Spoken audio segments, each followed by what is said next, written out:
2 days ముందు ధైర్యంగా media వాళ్ళకి చూపిస్తే సినిమా అయిపోయే టైంకి వచ్చాం. ఎందుకంటే నేను పూర్తిగా చూడలేదు, నాకు సగంలో తెలిసింది ఉందని టక్మని సాయంత్రం అదే లాస్ట్కి వచ్చాను. బట్ సరే సగం సగం ఎందుకు మొత్తం చూద్దామని బయట నుంచాను. లాస్ట్లో లోపలికి వచ్చా. రాగానే ఫస్ట్ అసలు మీడియా మిత్రులందరితో మాట్లాడుతుంటే చెప్పండి ఏంటంటే, ఫస్ట్ ఆఫ్ ఆల్ సినిమా మొత్తం చూసాం, ఇక్కడ ఉన్నామంటే బాగున్నట్టు అన్నారు ఒక పెద్ద మనిషి.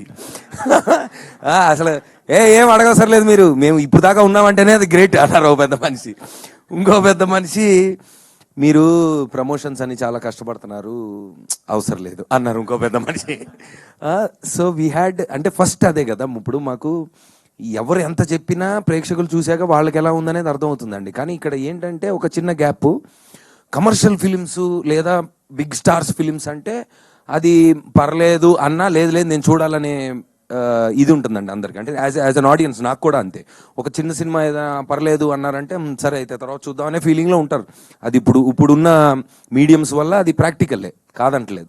కానీ ఏమవుతుందంటే అదే సీన్లో ఉన్న ఒక మంచి కంటెంట్ ఉన్న సినిమాలు అయితే కలెక్షన్స్ ఎలా చేస్తున్నాయి, ఎంతమంది వెళ్తున్నారు థియేటర్కి అని కూడా చూసాం. రీసెంట్గా మనకు చాలా ఎగ్జాంపుల్స్ ఉన్నాయి. సో డెఫినెట్లీ మాకున్న ధైర్యం ఏంటంటే ఇది ఆ రెండో కోవకి చెందిన సినిమా అనేది మేము చెప్పడం కాదు, మాకు వచ్చిన సౌండ్. ఆ సౌండ్ని ఈరోజు పంచుకుందామని ఈ ప్రెస్ మీట్ పెట్టింది.